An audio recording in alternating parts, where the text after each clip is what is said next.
These are images from the Myvatn nature baths. It's a project that I started working on almost 10 years ago with the locals. Myvatn is a region of outstanding beauty, and it's actually conserved under a specific parliamentary law, and there is a certain parliamentary committee that has to approve all activities and construction in the region.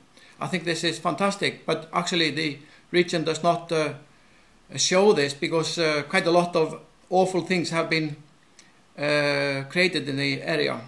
There it's possible to see the Myvatn lake in the distance. As an architect, I was certain that I would never be able to and I should never compete with the fantastic landscape. This is Hverfjall in the distance. It's a huge volcano crater about 2,500 years old, and Blue Mountain there in the distance. So my idea was to try to create a kind of a warm water lagoon where people would be able to spend some good time with the landscape around, the weather, the climate, and actually the stars and the northern lights. As it's possible to see, this is all barren lava region.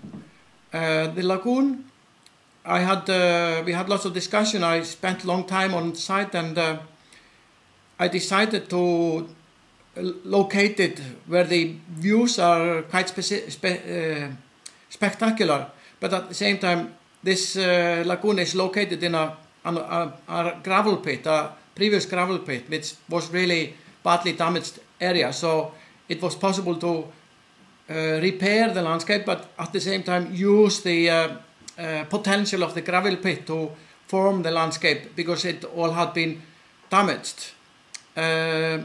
I created two lagoons, the upper one and the lower one. The lower one is a meter lower.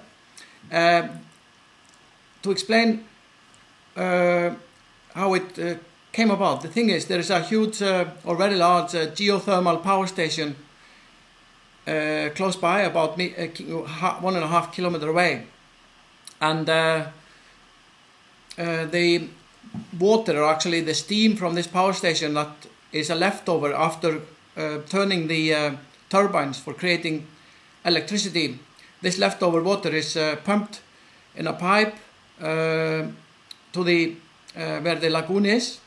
It is actually steam when it arrives. It's 300 degrees hot, and there is actually scarcity of cold water. So we had to design a very large tank where we kind of degassed the steam. Everything rusts that the water touches, so it's very important to keep it under high pressure. Then we use the water in the lower lagoon, which is colder, and mix it with the warmer water. In the distance you can see the big steam. It's coming from the borehole, this one which is in the center of the picture now. From the tank, the water is pumped underneath all the pavements to cool it down even further and to gain some colder water, so it is the right temperature when it goes into the lagoon.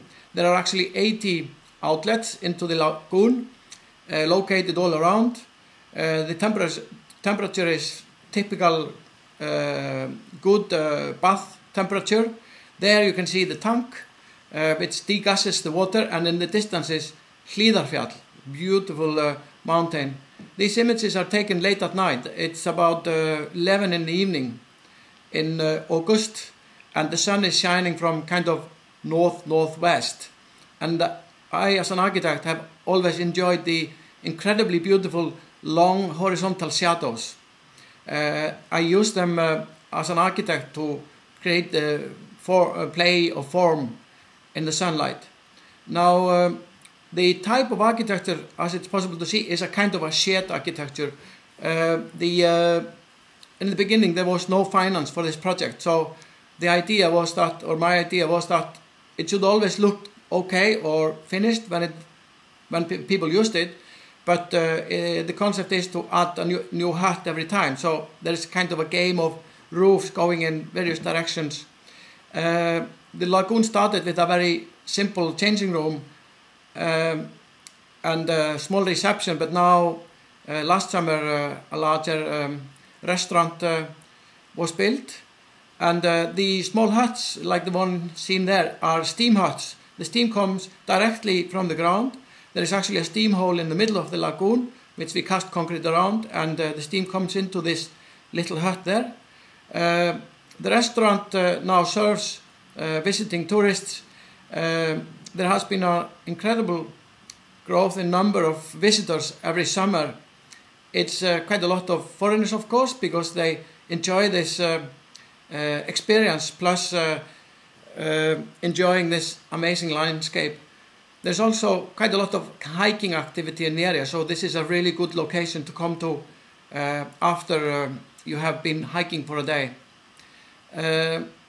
So these images basically explain my project, and I hope you managed to get some understanding of the project. There are many more images on my website and on the company's website.